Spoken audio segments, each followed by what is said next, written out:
ni mu karere ka Gasabo, ni mu murenge wa Gisozi nk'ahazwe kuri Cafe. Imodoka ifashwe n'inkongi y'umuriro irashya irakongoka. Iyi modoka ifashwe n'inkongi y'umuriro hapfiramo umuntu umwe, undi ararokoka. Iyi modoka ihiye ku burangare bw'umushoferi utabaje gucekinga yuko iyi modoka idafite amazi. Iyi modoka yaje gushyuha, moteri iraturika, birangira ifashwe n'inkongi y'umuriro, birangira imodoka ihiye, kabini irashya irarangira. Iyi modoka rero yahiye kubera ko umushoferi yayitwaye atabanje gucekinga. Ako kanya imbangukiragutabara ihamagarwa byihutirwa cyane mu kuhagera, isanga umuriro uracyaka ari mwinshi. Kizimyamwoto ihita ihamagarwa byihutirwa cyane, yahise iva kuri ofisi ku Muhima aho polisi ikorera ya Muhima, niho yahise iza ituruka yirukanka, ndetse mu kuhagera kizimyamwoto itangira kuzimya ambulance yari iparitse aho ngaho kugira ngo irebe yuko abantu barimo imbere bataza kwitaba Imana, kugira ngo ihite ibavura vuba vuba. Nibwo imodoka ya kizimyamwoto yahise yirukanka kugira ngo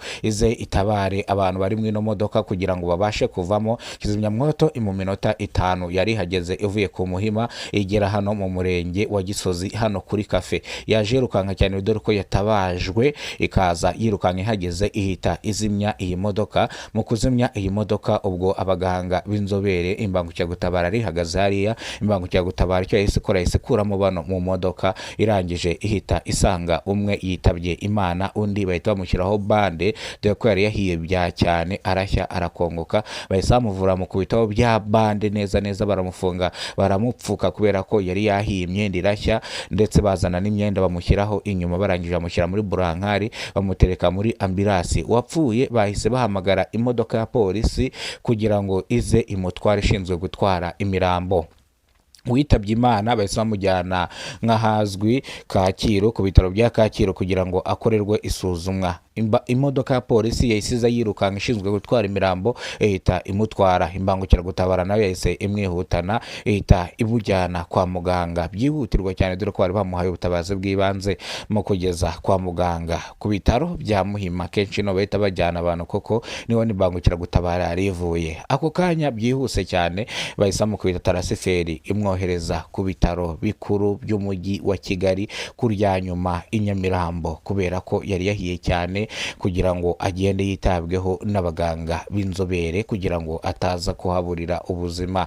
Tandiboyi niwe witabye Imana, shoferi wateje iyi nkongi y'umuriro kubera kurangara kwiwe gutwara ikinyabiziga atacekinze, ntako yigize yitaba Imana. Abaturage babonye iyi modoka iri gushya bavuga yuko iyi modoka hiye mu masaha ashyira saa 12 za mu gitondo, kandi iyi modoka igashya iparitse.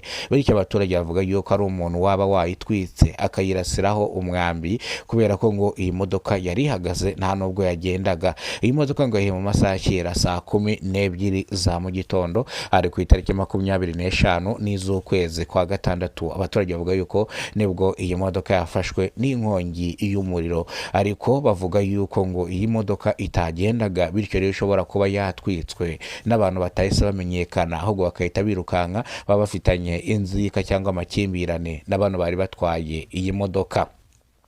Iyi modoka rero yari mu bwoko bw'imodoka isanzwe itwara ibiribwa nk'uko bisanzwe. Iyi modoka rero yaje gushya irakongoka. Iyi modoka yatwaraga amata hano muri firigo, urabona ko iyi modoka yari ifite firigo nk'uko nawe uri kubireba ikinyuma, urabona yuko ari ya firigo yatwaraga amata, igatwara n'inyama ngo rimwe na rimwe, niko abaturage batanze amakuru bavuga. Urabona yuko ni igifirigo yahiye rero irakongoka, kugira ngo urabibona umuryango barawukubita uvamo ibyari birimo, bimwe birashya, ibindi abantu baritwarira baritundira. Bityo rero ngo iyi modoka yari ihagaze iparitse, dore ko n'abari barimo ngo bari basinziriye, bityo bikekwa yuko ngo bari baraye no mu iyi modoka. Bityo rero bavuga yuko iyi modoka yaje igatwikwa n'umuntu utahise umenyekana akahita agenda. Kuva rero uno wakomeretse bihagije atabashije kugira icyo asobanura kubera ubwoba, asa nk'umuntu wari wagiye muri koma akajyanwa kwa muganga, yenda nagera kwa muganga akazanzamuka, aravuga yuko byagenze, dore ko Tandiboyi we yitabye Imana. Bivuze ngo mugani iyi nkongi y'umuriro bari kubasha kurokoka bagafungura urugi bakavamo iyo baba batari basinziriye. Bivuze ngo bari baparitse ku ruhande hano kuri Cafe, utambika gatonya hano mu murenge wa Gisozi kuri Cafe Nyiranga, benshi murahazi, hano ku muhanda wa kaburimbo, hano hasa nk'ahatambikaho gakenya, niho rero iyi modoka yaje guhira.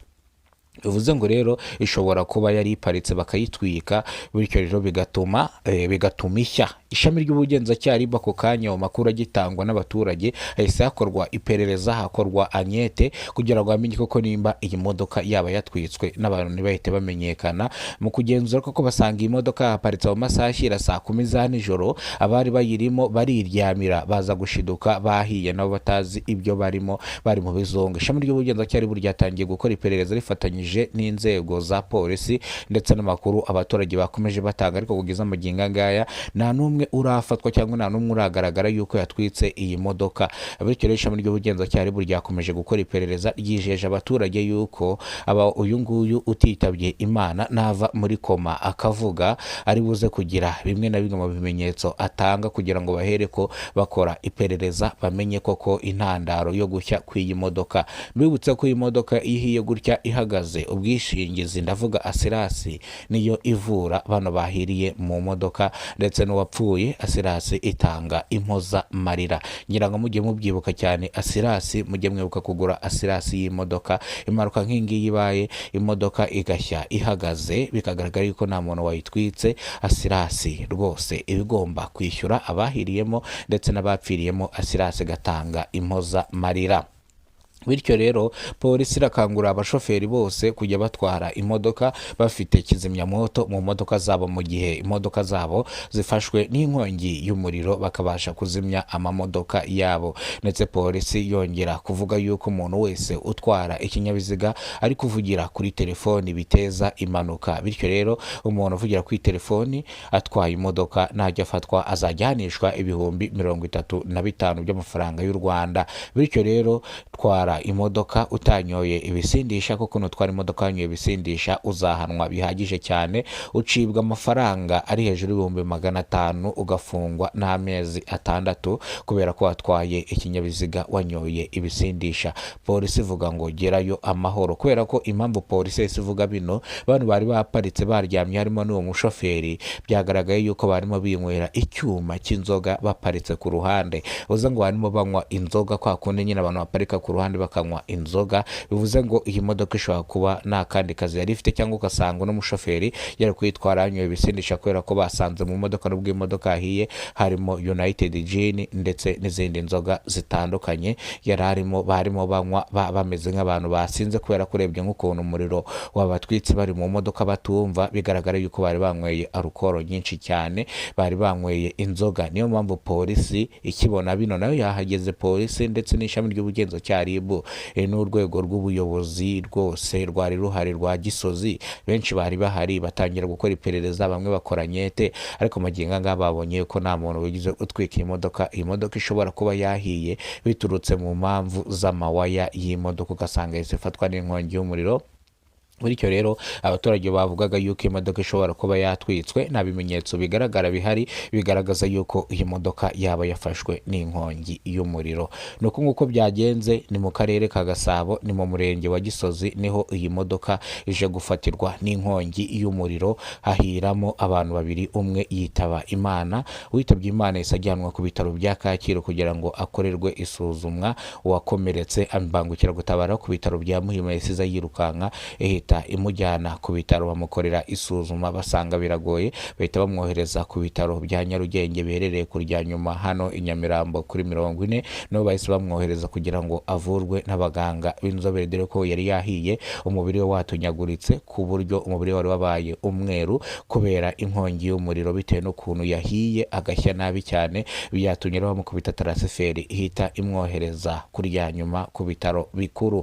Nguko rero byatumye na kizimyamwoto iva ku Muhima kuri traffic polisi, niho kizimyamwoto yari iza kuzimya iyi modoka ivuye mu karere ka Nyarugenge iza mu karere ka Gasabo, ije gukora ubutabazi bw'ibanze, iza itarwiyabitse mu minota 5 yari igeze kuri cafe hano mu murenge wa Gisozi haruguru yo ku Rwibutso, ngira ngo bamwe muri mwe murahazi. Birangira rero iyi modoka bayijimije, birangira gutyo umwe yitabye Imana, undi bivuze ngo ntago yigize yitaba Imana. ayo nguko rero hari ku itariki zisanga 25 n'iz'ukwezi kwa gatandatu 2026 nibwo iyi nkongi y'umuriro yaje kugaragara. Ngayo nguko rero reka amakuru yacu tuyasubikire hano. Amakuru nakagaruka n'imbere bwo bwa mbere ugeze kuno muyoboro wa Kidasamura TV Rwanda, ibuka gukora subscribe ufungura inzogera kugira ngo uzajye umenya byinshi dukora umunsi ku munsi.